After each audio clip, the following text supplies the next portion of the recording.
옛날부터 내려온 그 춤 중에서 가장 멋있는 춤을 두 개만 들어보라 이렇게 말한다면 저는 아일랜드에서 시작된 그 탭댄스를 말하고 싶습니다.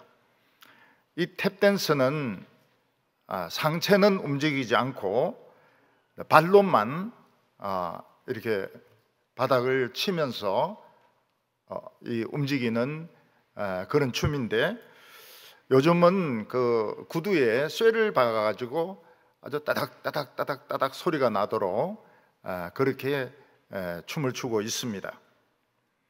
전에 한번 텔레비전에서 이 탭댄스를 많은 사람들이, 전문적인 사람들이 춤을 추는데 아주 대단히 멋있었습니다. 그때 그 감독에게 물어보니까 1분에 몇천 번을 자꾸 뛴다고 말을 했습니다. 이 춤이 발전하게 된 계기는 영국 왕이 아일랜드 사람들, 너희들 춤추지 마라 이런 명령을 내리니까 위에는 춤을 안 추고 발로만 춤을 추는 이 춤이 생기게 된 것입니다. 그래서 음식을 만들거나 누구를 기다리거나 이러면서 발로 따닥따닥 하면서 이 탭댄스가 발전하게 되었습니다. 또 멋있는 춤을 이야기해라 이렇게 한다면 중동 여성들이 추는 그 벨리 댄싱을 들 수 있습니다. 이 벨리 댄스는 여자들이 배꼽을 드러내놓고 그리고 이 상체와 히프를 막 흔드는 이런 춤인데, 얼마나 배꼽을 빨리 흔드는지 1초에도 몇십 분 흔드는 이런 여자도 있다고 합니다. 어떤 신학자는 자기가 중동에 갔다가 여자들이 벨리 댄싱을 하는 것을 보고 정신을 잃을 뻔했다, 그런 이야기를 했습니다. 그러니까 다른 신학자가 신학자 자격이 없는 거 아니냐, 어떻게 신학자가 벨리 댄싱을 보고 정신을 잃으려고 하느냐, 이런 우스갯소리를 한 적도 있습니다. 한 번은 서울의 어느 대학에 놀러 간 적이 있습니다.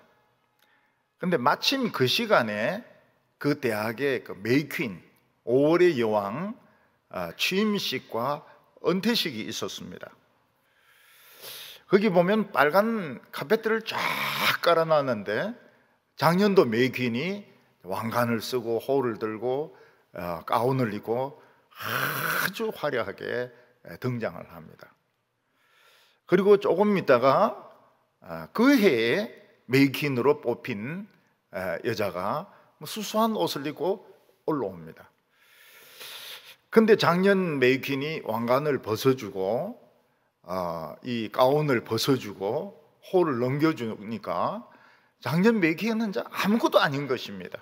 그냥 흰 드레스 하나 입고 그냥 쓸쓸하게 퇴장을 하고, 모든 사람의 박수와 관심은 그 해의 메이퀸, 그 해의 메이퀸으로 5월의 여왕으로 뽑힌 그 여학생인데 모든 관심이 집중되는 것을 보았습니다. 요즘 사람들은 많이 취임식도 하고 임식도 많이 합니다. 은퇴식도 많이 합니다. 역시 취임할 때는 기대가 있고 기쁨이 있고 미래가 있지만은, 은퇴를 하게 되면 모든 건 다 내려놓고 아주 평범한 사람으로 그냥 내려가는 것입니다. 그래서 사람들은 취임하는 것은 좋아하지만 이 은퇴하는 것을 굉장히 싫어하고 심지어는 두려워하는 사람도 있습니다. 성경에서 은퇴식을 가장 영광스럽게 한 사람은 엘리야였습니다. 거의 모든 이스라엘 백성들이 우상에 빠져 있을 때 혼자서 그 하나님 붙들고 믿음을 지켰던 엘리야를 하나님이 축복해 주셔가지고 하늘에서 불이 떨어지게 하고, 그리고 3년 동안 반년 동안 오지 않던 비가 쏟아지게 하셨습니다. 그리고 엘리야가 이 세상을 떠날 때는 불말과 불병거를 준비해 가지고 회리 바람을 타고 하늘로 올라가면서 은퇴를 하게 하셨습니다. 모세와 아론의 은퇴식도 장엄했습니다. 모세와 아론은 지팡이를 짚고 홀로 산 꼭대기에 올라가서 거기서 당당하게 죽음을 맞이했습니다. 근데 선지자들의 은퇴 중에서 가장 비참하고 너무나도 참 불쌍한 은퇴식을 한 사람은 바로 세례 요한이었습니다. 세례 요한은 예수님의 길을 준비하는 선구자였고 최고의 설교자였습니다. 세례 요한은 유대인들에게 세상 죄를 지고 가는 하나님의 어린 양이라고 소개를 했습니다.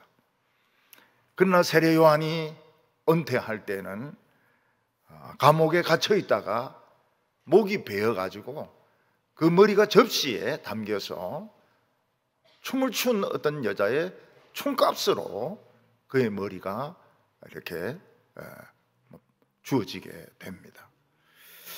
우리는 이런 모습을 보면서 하나님은 어떻게 이 위대한 선지자를 이렇게 비참하게 죽게 할 수 있을까? 예수님은 그 가까이 계시면서도 왜 이 세례 요한의 죽음에 대해서 침묵만 지키고 계실까? 이런 의문이 생길 때가 많이 있습니다. 도대체 하나님의 나라의 정의는 어디에 있으며 예수님은 왜 이러한 불의를 보고서도 아무 말씀을 안 하시는가? 이런 생각을 하게 됩니다. 우리는 이 세상에서 많은 불의를 보게 됩니다. 어떤 데는 신앙이 참 좋은 분이 모함에 걸려서 감옥에 가기도 하고, 어떤 때는 뺑소니 차에 치여서 목숨을 잃기도 합니다. 그런데 하나님은 내버려 두십니다. 그런 일이 일어나도록 내버려 두시고, 어떤 때는 아주 불의한 자가 많은 이익을 챙겨도 하나님은 침묵하시고, 불의한 자가 권력을 가지고 나라 돈이나 회사 돈을 마구 챙겨도 하나님은 그냥 가만히 계시는 것을 볼 수가 있습니다. 우리는 도대체 하나님의 정의는 어디 있는가? 세례 요한 왜 이렇게 비참하게 죽어야만 했는가 하는 의문을 가지게 됩니다. 오늘 첫 번째로 우리가 생각할 것은 세례 요한은 아주 정의로운 사람이었다는 것입니다. 우리는 요 며칠간 참 안타까운 소식을 듣게 되는데, 그것은 우리나라의 이 토지나 이 주택에 관계되는 이런 공기업의 간부들이 연속해서 옥상에서 떨어져 죽는 이런 참 우울한 소식을 우리가 지금 듣고 있습니다. 어떤 분은 가족에게 먼저 가서 미안하다 이런 문자를 남기기도 하고, 어떤 사람은 참 사회에 미안하다 이런 뉴스를 남기기도 하는데, 이분들은 그래도 좀 양심적인 사람들인 것 같아요. 자기 밑에서나 자기 주위에서 일어나는 이 불의를 자기가 막지 못했다, 그 책임을 지고 그분들은 자살을 하는 것입니다. 그런데 정부의 계획을 알아내어서 떼돈을 벌려고 지금 막 투자를 하고 나무를 심고 이런 사람이 수십 명, 수백 명 되는데, 그런 사람들은 그냥 가만히 있고 참 이 불의를 막지 못한 그런 책임감을 가진 사람은 연속해서 지금 두 사람이나 자살을 하는 것을 볼 수가 있습니다. 세례 요한은 정의감이 아주 강한 사람이었습니다. 그는 요단강 가에서 설교하면서 회개하라, 천국이 가까웠느니라 이렇게 이야기했습니다. 그런데 하늘에나 땅에나 천국이 오는 정표는 전혀 보이지 않았습니다.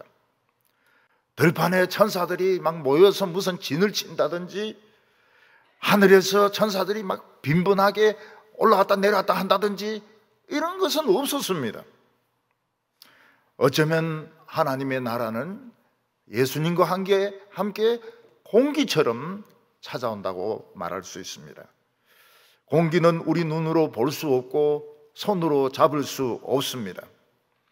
그러나 공기는 움직이고 있습니다. 공기는 무언가 변화를 일으키고 있습니다.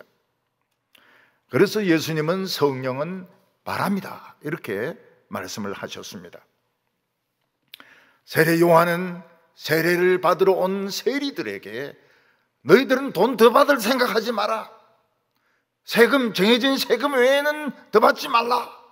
이렇게 책망을 했고, 군인들에게는 너희들은 뇌물을 광탈하지 말고 사람을 구타하지 마라.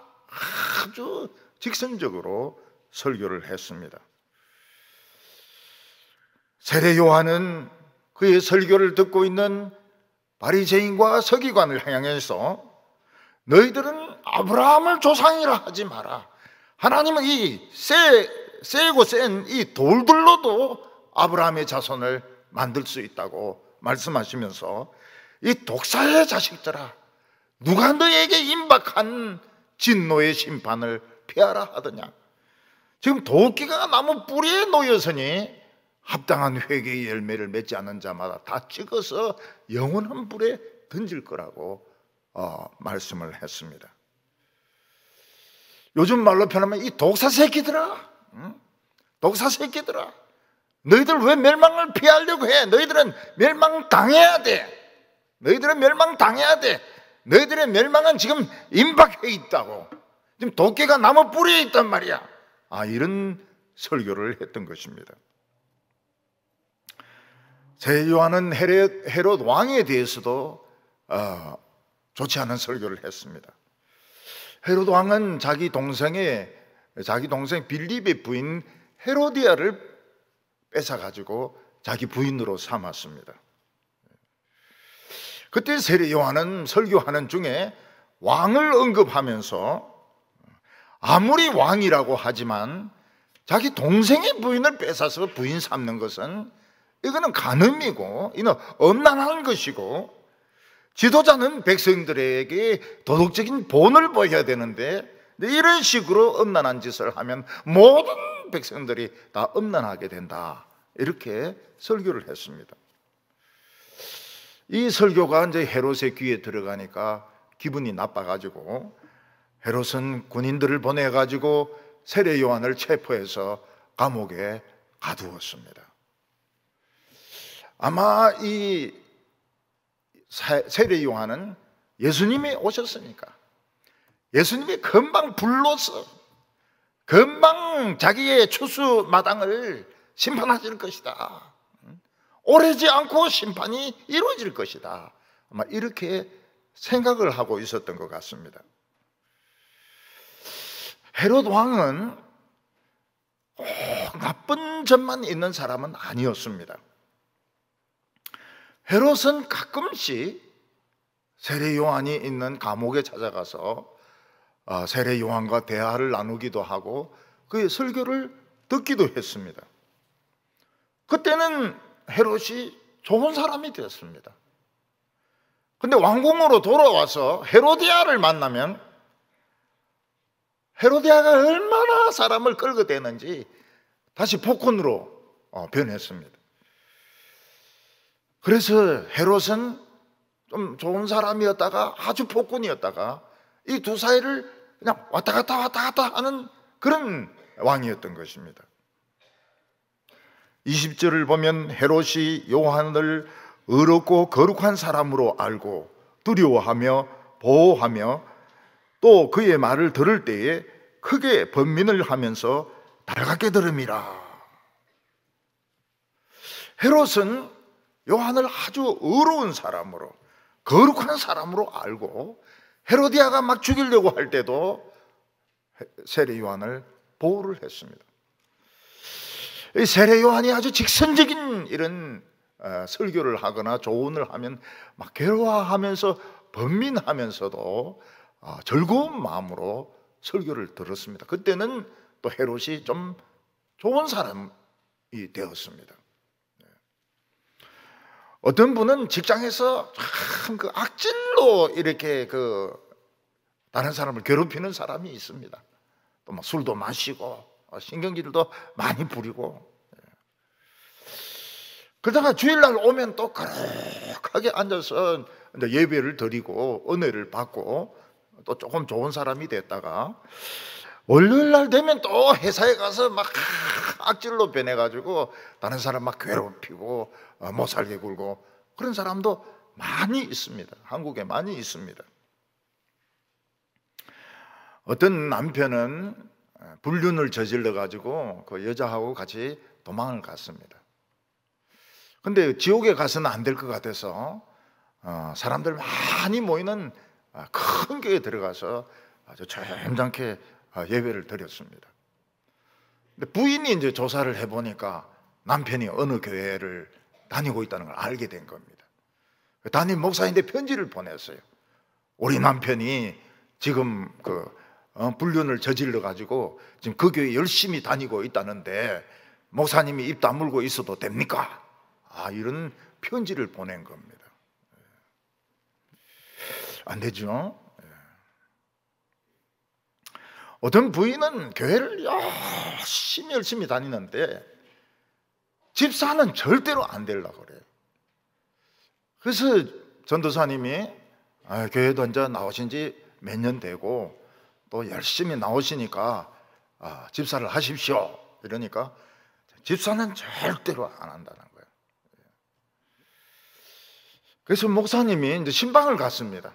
신방을 가가지고 왜 집사를 안 하려고 하느냐 이렇게 물어보니까 그 여자분은 일본인의 현지 철학, 일본에 있는 남자 이제 한식 출장 나오면 이제 이 현지 첩이라 일본 여자는 있고, 자기 양심으로는 이 첩이 도저히 집사를 못 하겠더라는 것입니다. 그래서 자기가 집사를 못 하니까 목사님이 양해해 주시기 바랍니다. 목사님이 양해 못 합니다. 양해 못 하고 일본 사람을 버리세요. 일본 사람을 버리세요. 이래 왔다 갔다 하면 안 됩니다. 일본 사람은 버리세요. 그리고 뭐 식당에서 그릇을 씻든지 또 아니면 다른 데서 뭐 알바를 하든지, 아기도 있습니다. 아기 데리고 새 출발을 하십시오. 그 여자분이 아마 그 결단을 내린 것 같아요. 일본 사람하고 이제 헤어지고 아기를 키우면서 새로 출발을 한 것 같습니다. 한 번은 우리 교회에 여자 선임이 왔습니다. 그리고 그분이 이제 우리인데 무슨 말을 하는가 하니까 자기는 이제 중안이라는 거예요. 자기 경북대 다닐 때 자기 불교에 관심을 많이 가지고 절에서도 좀 생활을 했는데 자기는 이제 불교 완전히 버리고 자기는 이제 교회 나온다는 겁니다. 그래서 참 반갑습니다 그러면서 그분이 뭐 열심히 다녔어요. 한 석 달 정도 뭐 한 번도 예배 안 빠지고 열심히 다녔습니다. 근데 특징이 뭔가 머리에 이제 그 빵모자 같은 걸 이제 쓰고 있어요. 그러면서 교회 열심히 다녔습니다. 12월 달이 되니까 뭐가 있습니까? 메시아가 있지 않습니까? 메시아. 막 2,000명이 모여가지고 막 메시아를 듣는데 얼마나 덥습니까?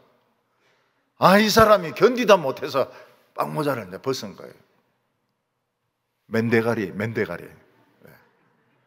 그 맨대가리가 오래된 맨대가리가 아니고 막 깎은 지 얼마 안 된 파란 머리인 겁니다. 파란 머리. 그때 제가 알았습니다. 저분이 불교를 버렸다는 것은 거짓말이구나. 그분은 지금 양다리를 걸치고 있구나. 절에 가서 부처님들 절하고 또 교회 와서 메시아 듣고. 그러니까 저에게 이제 권사님들이 또 가만히 안 계시는 거예요. 권사님들이 중요하다 이러면서 이제 권사님들이 말씀을 하시는 거예요. 그러니까 이분이 딴 교회 간다 하면서 떠났어요. 그러니까 머리를 기르든지 아니면 막 할당 밀고 절로 들어가든지 이래야 되는데 양다리를 왔다 갔다 하다가 권사님들이 그걸 용납을 못하는, 권사님들이 싫어하는 거예요. 왜 저 머리를 가지고, 물론 메시아는 뭐 누구든지 다 들을 수 있지만은 예배를 계속적으로 이렇게 갖고 이래 오니까 권사님들이 이건 좀 곤란하다 그렇게 생각하신 것 같아요. 그래서 다른 교회를 다닌다 하면서 떠났는데 제가 보기에는 아마 절로 돌아갔지 싶어요. 굉장히 뭐 불심이 깊다고 할까요? 좀 그런 것 같았습니다.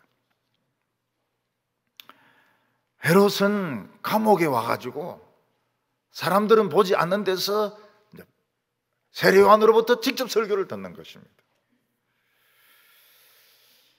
그러니까 뭐 세례요한이 헤롯을 막 책망하는 겁니다.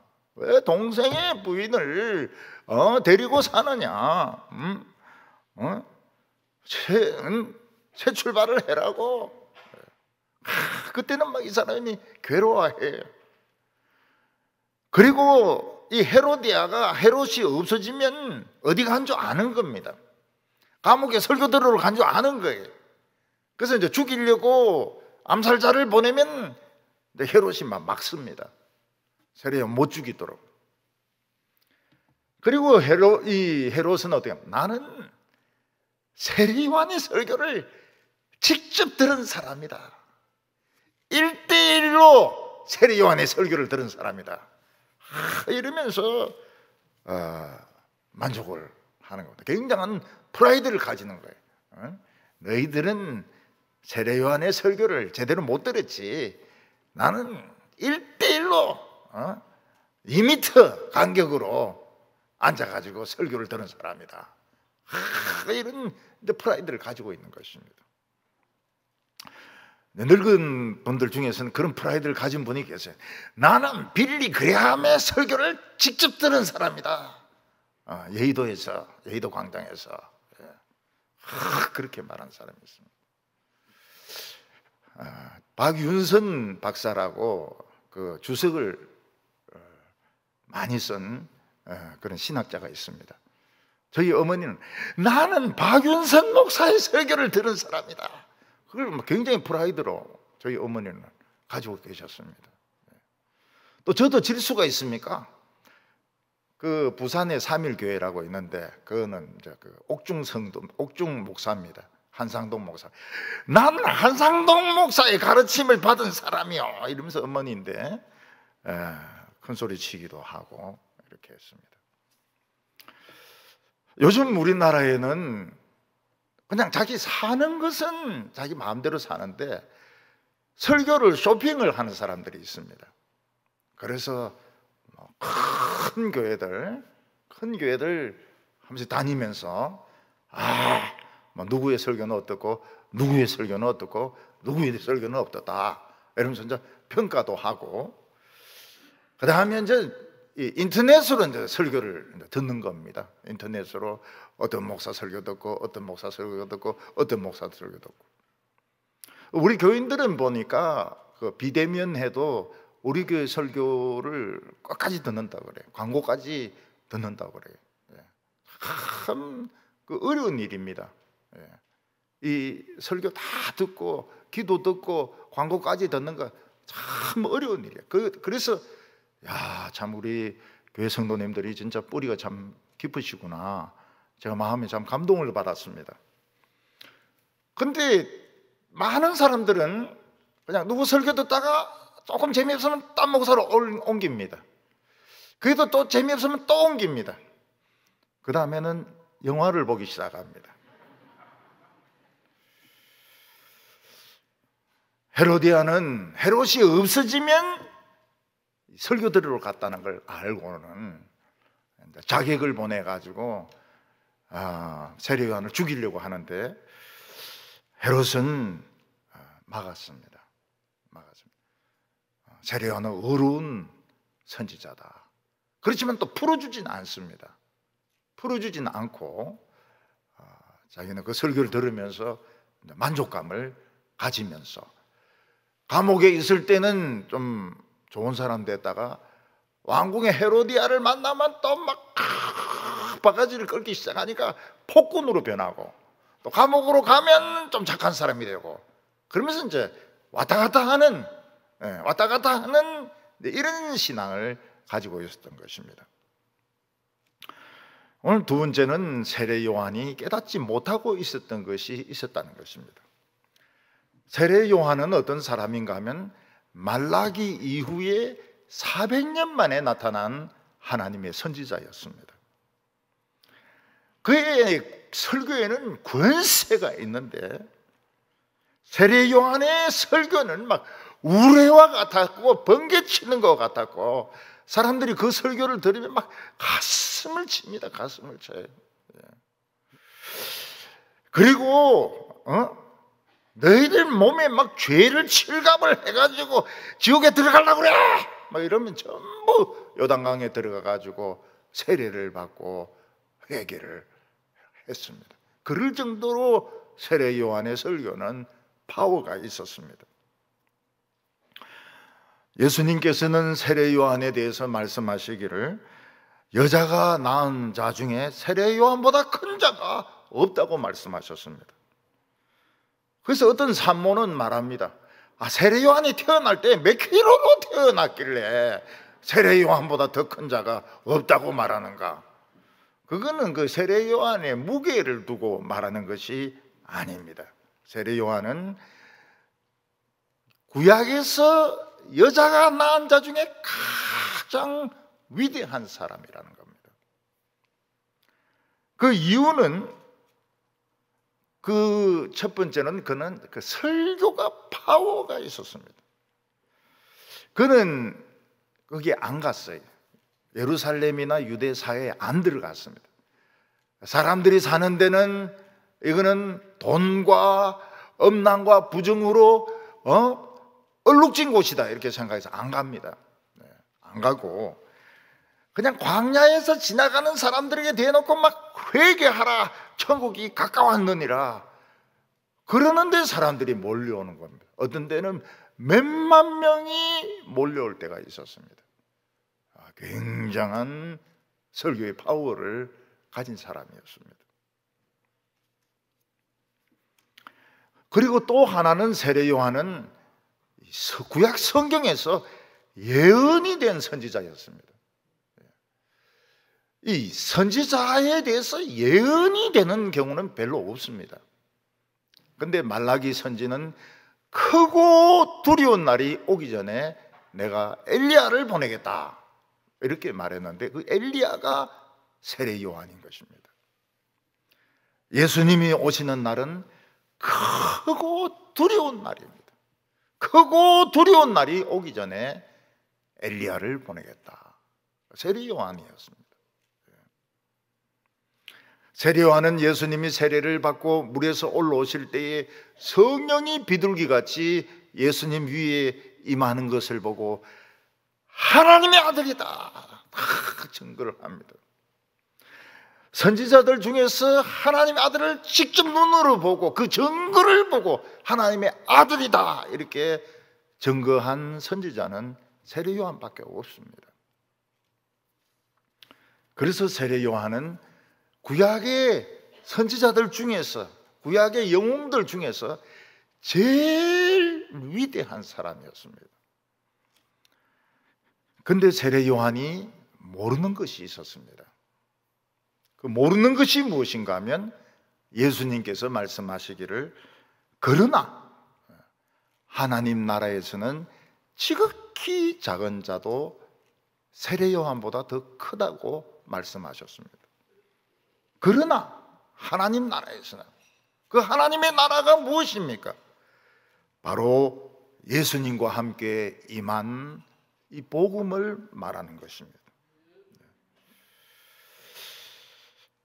바로 이 신약시대 때를 예수님께서는 하나님의 나라라고 말하고 있습니다.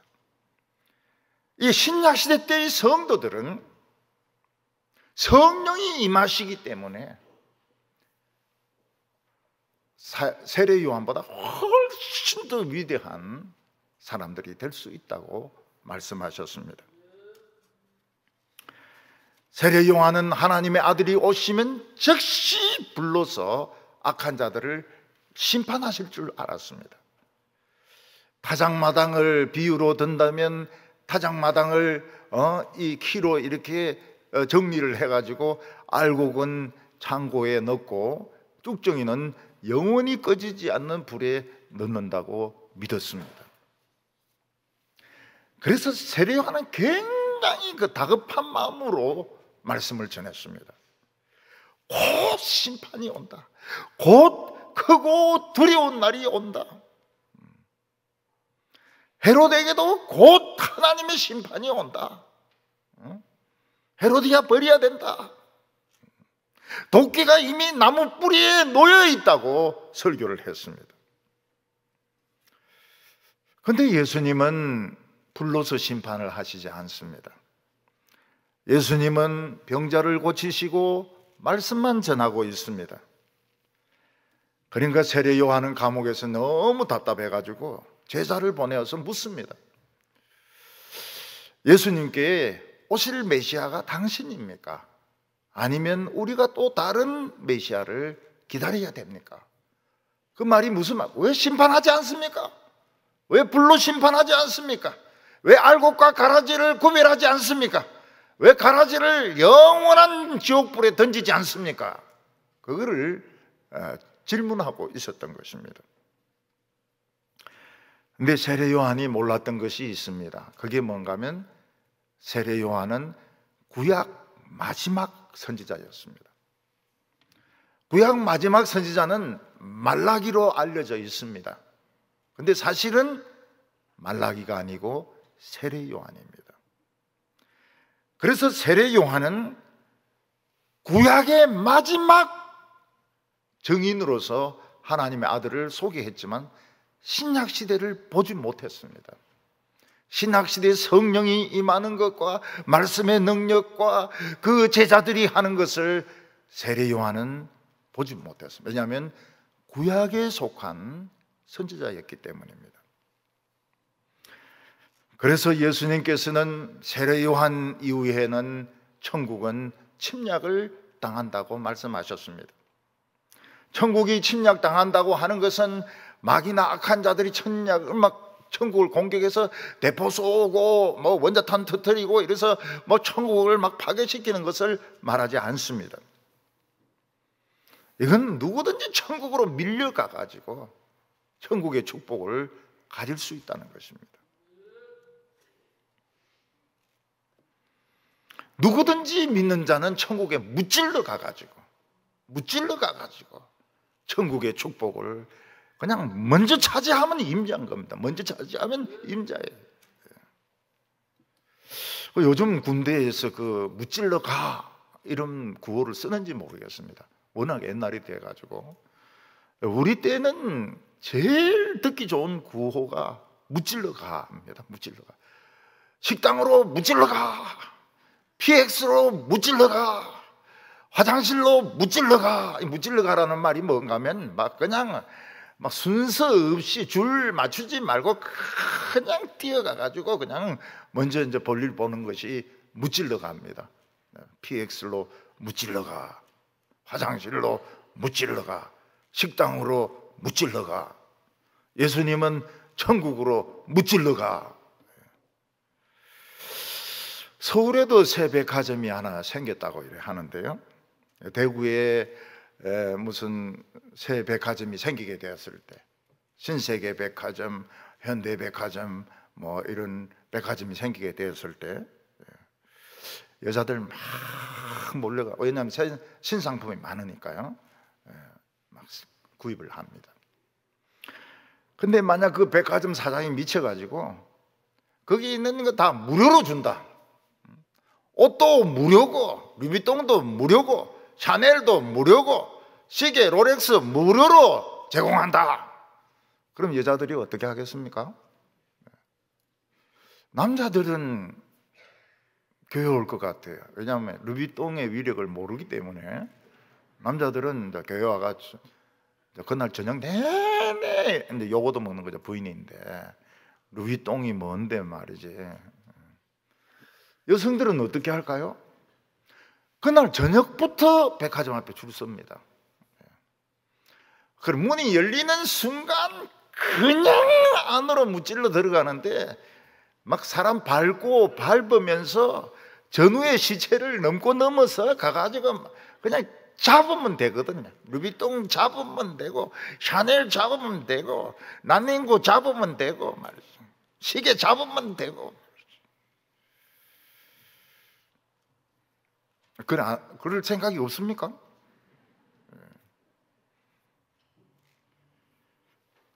지금 하나님의 백화점이 오픈이 되었습니다. 오픈이 됐어요. 누구든지 쳐들어가기만 하면 최고로 좋은 것을 가질 수 있습니다. 최고로. 근데 마귀는 세상 백화점을 더 멋있게 만들어가지고 이 천국 백화점에 여성들이 잘 안 와요. 세상 백화점에 막 몰려갑니다. 근데 세상 백화점에 있는 거 한번 생각해보죠. 옷 있죠, 가방 있죠, 1층에 반찬 있죠. 그거 말고 뭐 있습니까? 옷, 가방, 반찬, 액세서리 말고는 없거든요. 천국에는 별 희한한 것들이 다 있습니다. 별 희한한 신상품이 다 있습니다. 근데 사람들은 안 보이니까 안 가는 거예요. 안 보이니까 안 가는 겁니다. 한 번은 서울대에서 저희한테 설교 요청이 왔습니다. 서울대에서 지금 개강 예배를 드리려고 하는데 와서 설교해 줬으면 좋겠다고 교수들하고 교직원들하고 학생들하고 한 2,000명 정도 그 강당에 모일 거라고. 그래서 좋다고. 그래서 가서 설교하는데 2,000명이 아니에요. 200명? 200명도 안 될 것 같아요. 그래도 뭐 열심히 이제 설교하고 물었습니다. 대표인데 2,000명 온다 그러더만은 왜 한 200명도 안 되는 것 같은데? 이러니까 목사님 죄송합니다. 지금 저 본부 뒤에 강당에 가수가 왔는데 그 학생들 다 갔습니다. 근데 그 가보니까 진짜 그 아크로폴리스라고 그 잔디 언덕인데 그 학생들이 빽빽하게 앉아가지고 그 지옥의 노래를 듣고 있는데 뭐 열정적으로 막 듣고 있는 거예요. 제가 선배인데 그래도 서울대 선배가 와서 설교하는데 200명 될까 말까 하고 말이죠. 그 막 지옥의 노래 발광하는 거기에 막 몇천 명이 몰려가지고. 근데 그때 이후로 서울대가 쇠퇴하는 것 같더라고요. 하나님의 이 축복의 이 박앤세일이 열렸는데 그 엉뚱한데 그 싸구려 말이죠. 싸구려 이런 거 파는 이런 쪽에 가가지고 말이죠. 우리 교회는 지금 하나님 나라가 오픈이 되어 있습니다. 백화점이 열려 있어요. 모든 축복을 박앤세일을 하고 있습니다. 무료로 주고 있습니다. 가방이나 시계나 옷이나 뭐 명품 중에 명품 다 박앤세일 합니다. 근데 눈에 안 보여요. 눈에 보이는 게 없습니다. 왜냐하면 우리 눈에 보이는 것은 아무것도 아닙니다. 손으로 잡는 것은 이거는 가치가 없어요. 하나님의 명품은 뭐로 잡아야 됩니까? 가슴으로 받아들여야 됩니다. 가슴으로 받아들여야 됩니다. 가슴이 좀 떳떳해지고 좀 미지근해지도 이 은혜 받는 겁니다. 귀로 들어야 됩니다. 귀로. 설교가 명료하게 귀로 들어올 때 이거 지금 은혜 받고 있는 겁니다. 이거 명품이 들어오고 있는 거예요. 그러면 우리 뭐가 됩니까? 우리는 뭐가 명품인데? 우리 자신이 명품으로 변하는 겁니다. 명품으로. 우리 자신이 희한한 귀족으로 변해가지고 가는 겁니다. 희한한 축복을 받아가지고 가요. 이게 나중에 엄청난 축복으로 나타납니다. 안 죽습니다. 예수님은 믿는 자는 죽지 않는다고 했습니다. 잠시 잡니다. 잠시 잡니다. 그리고는 진짜 변화된 모습으로. 그 선물 중에 최고 선물 아닙니까? 네. 옷 그냥 옷 좋은 거 입어봐야 그 결국 나중에는 다 낡아질 텐데 우리는 막 완전한 새 몸으로.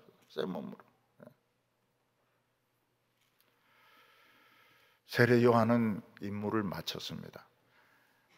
세상 죄를 지고 가는 하나님의 어린 양이다 했을 때 임무는 끝난 겁니다. 그는 무대에서 내려와야 됩니다. 무대에서 내려와야 됩니다. 오늘 세 번째는 비극의 잔치를 보게 됩니다. 이 세상에 어느 누구도 헤롯의 생일 잔치가 그렇게 비극적인 잔치가 될 줄은 몰랐습니다. 하나님의 말씀을 듣고서도 세상과 하나님 사이에서 왔다 갔다 하던 헤롯은 어떻게 됩니까?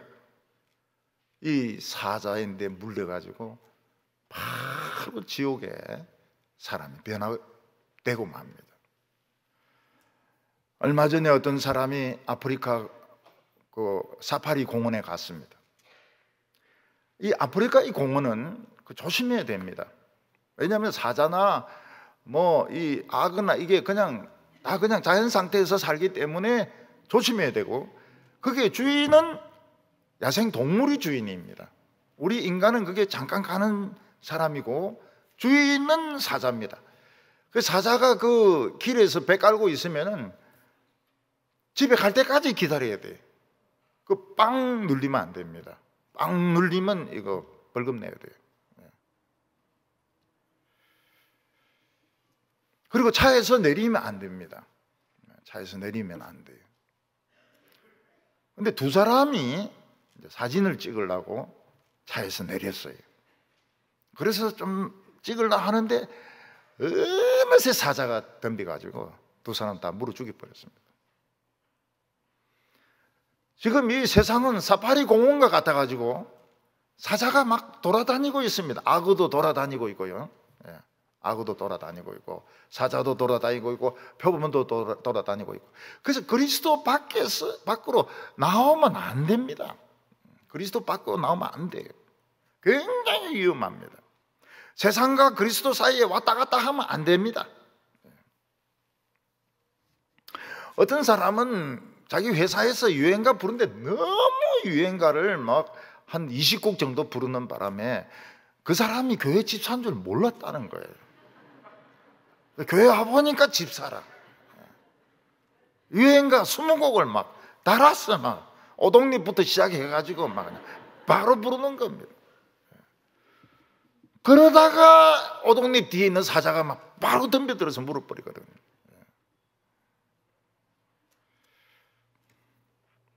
우리가 하나님의 말씀을 들으면서 하나님 편에 딱 붙어 있어야 됩니다. 우리가 실수할 수도 있습니다. 완전하지 않을 수도 있습니다. 그렇지만 그리스도 밖으로 나가면 안 됩니다. 헤롯이 생일을 맞이하게 되었는데 모든 그 군대 사령관, 모든 대신들 다 모아가지고 엄청난 잔치를 벌였습니다. 막 닭다리, 소다리, 개다리 막 엄청난 잔치를 벌였습니다. 근데 그 잔치의 클라이맥스가 뭔가 하면 춤이었습니다. 춤. 근데 그날 춤을 누가 추게 되었는가 하면 이 헤로디아의 딸 살로메가 추게 되었습니다. 이 살로메는 헤롯의 딸은 아니고 헤로디아가 데리고 온 딸인 것 같아요. 그러니까 빌립의 딸인 거죠. 근데 살로메는 배꼽을 내놓고 막 얼마나 배꼽을 돌리는지 막 1초에 막 한 20번씩 막 이 배꼽을 돌린 것 같아요. 히프하고 막 이러노니까 그 있는 그 대신들 뭐 사령관은 전부 해가 막 침을 흘리면서 말이죠. 뭐 정신없이 그냥 돌아버렸어요. 전부 돌아버렸어요. 배꼽을 막 돌리니까. 한번 생각해보세요. 안 그렇겠습니까? 배꼽이 있는데 막 이게 막 도니까 안 돌겠습니까? 전부 다 돌아버린 거예요.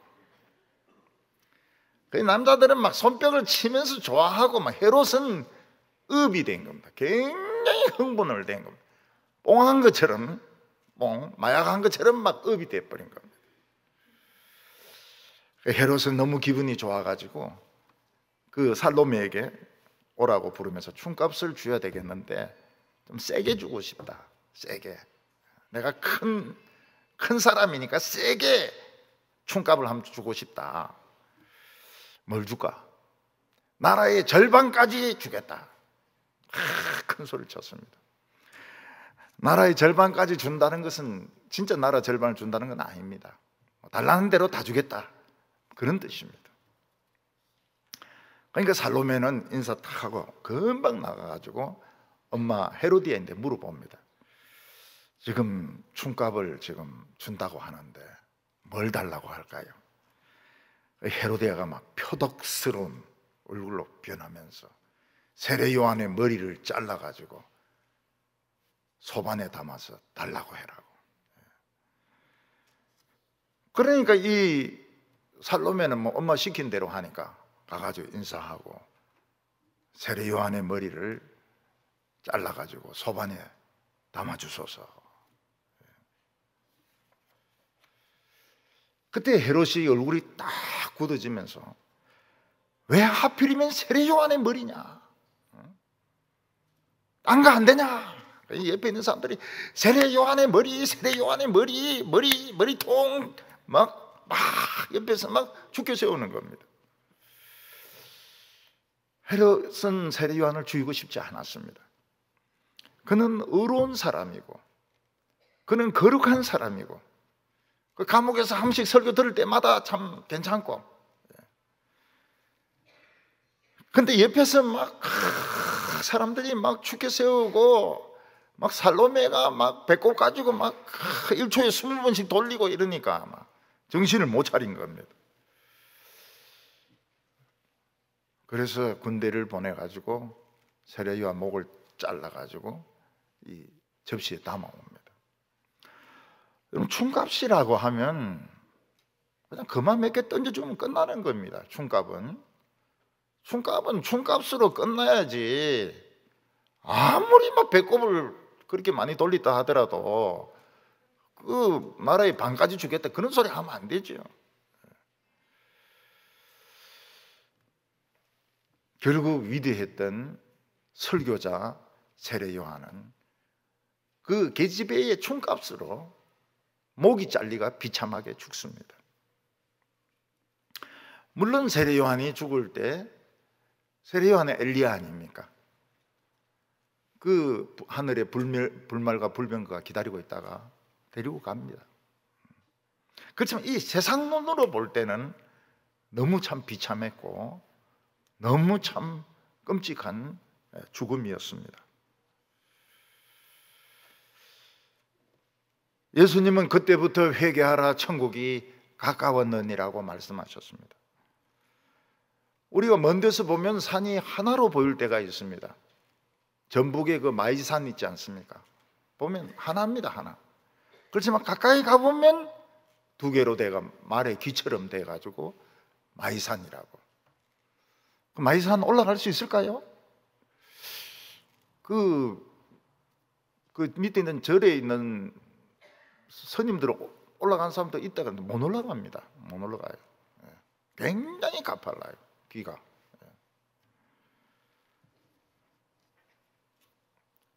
세례 요한은 예수님을 하나로 봤습니다. 그러나 예수님은 둘이었습니다. 둘.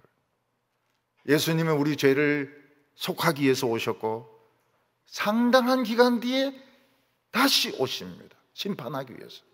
이게 하나로 보였던 겁니다. 하나로 보여가지고 왜 빨리 심판하지 않느냐고.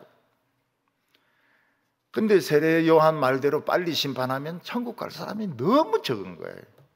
너무 적은 거예요. 천국이 아깝잖아요. 천국이 진짜 아깝습니다. 그래서 예수님께서는 상당한 시간을 벌렸습니다. 지금 한 2000년 정도 벌렸습니다. 그런데 조건이 있습니다. 그 조건이 뭔가 하면 언제든지 천국은 닫힐 수 있습니다. 예고 없이 닫힐 수 있습니다. 그러니까 예수님은 나는 도둑같이 오겠다고 말했습니다. 도둑같이 오겠다고. 그러니까 학교 간다고 가는데 천국이 딱 닫힐 수 있습니다. 일하러 가다가 딱 닫힐 수 있습니다. 애 키우다가 딱 닫힐 수 있습니다. 그래서 이 천국의 조건은 뭔가 하면 언제든지 anytime 언제든지 닫힐 수 있는 게 조건입니다. 조건. 그래서 계시록에서는 주님이 문 밖에 지금 서 있다 이렇게 말씀하고 있습니다. 우리가 지금 다른 것을 우선적으로 생각하면 언제 닫힐지 몰라요. 바로 닫힐지 몰라요. 예수님이 세상을 심판하는 것은 어려운 일이 아닙니다. 너무 아까워요. 너무 아까워요. 지금도 아까우실 겁니다. 아직 빈자리들이 있을 겁니다. 아까워요.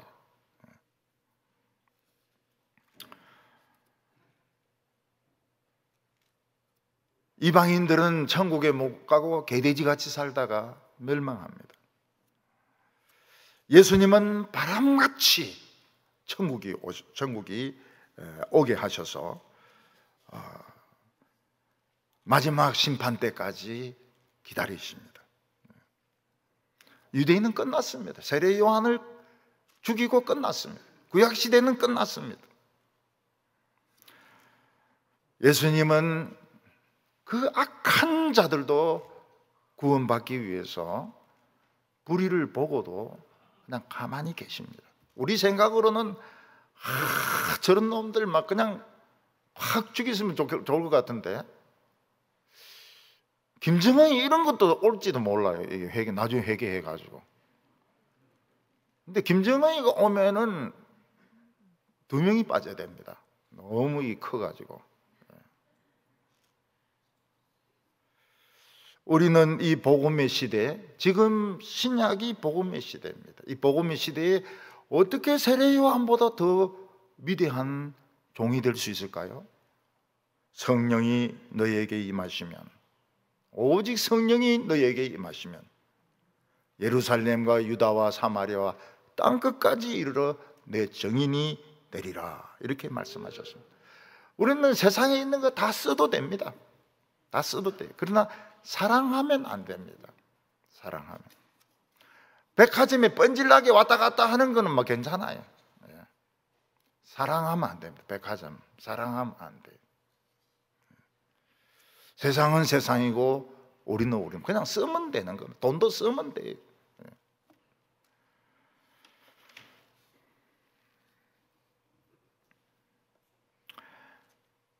아무리 뛰어난 오페라의 연주자라도 되게 나비 부인 이런 데 보면 막 뚱뚱한 여자가 나와서 부르거든.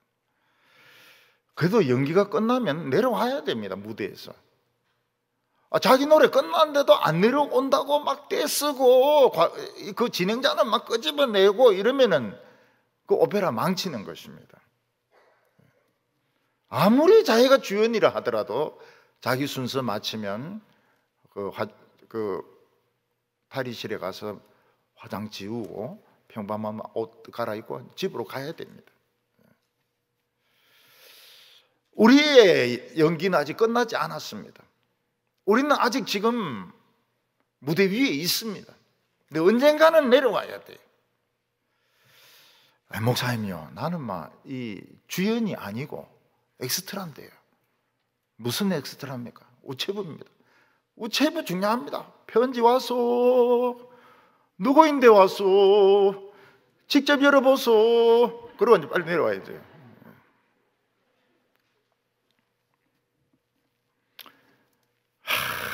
무대에서 안 내려오려고 그래, 사람들은. 무대에서 안 내려오려고 그래.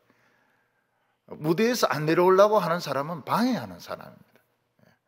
연기를 방해하는 사람. 그 드라마나 오페라를 방해하는 사람입니다. 자신의 역할이 끝나면 내려와서 화장 지우고 집으로 가야지. 우리 죽는 것도 이 인생의 무대에서 내려오는 것입니다. 그래서 참 구원받은 사람은 천국을 탐험합니다. 구원받지 못한 사람은 그 단테의 신곡처럼 지옥을 여행하게 됩니다. 우리 사랑하는 성도님들, 아직 시간이 있을 때에 우체부라든지 이런 연기 잘 하시기 바랍니다. 아주 멋지게 연기를 잘 하셔가지고 정말 이 하나님의 이 나라가 열렸는데, 이 성령의 역사가 임하고 있는데, 이 축복을 잘 누리고 사용하는 성도들 되시기 바랍니다. 기도드리겠습니다. 거룩하신 하나님 아버지, 세례 요한을 보내셔서 구약이 끝나게 하시고 새 천국이 우리에게 임하게 하심을 감사합니다. 아직까지 저희들에게는 시간이 남아 있습니다. 세상을 사랑하지 말게 하여 주시고 성령이 우리에게 임하시면 성령의 능력으로 하나님의 살아계심과 예수님의 하나님의 아들 되심을 멋있게 증거하는 저희들 되게 하여 주시옵소서. 예수님의 이름으로 기도하옵나이다. 아멘.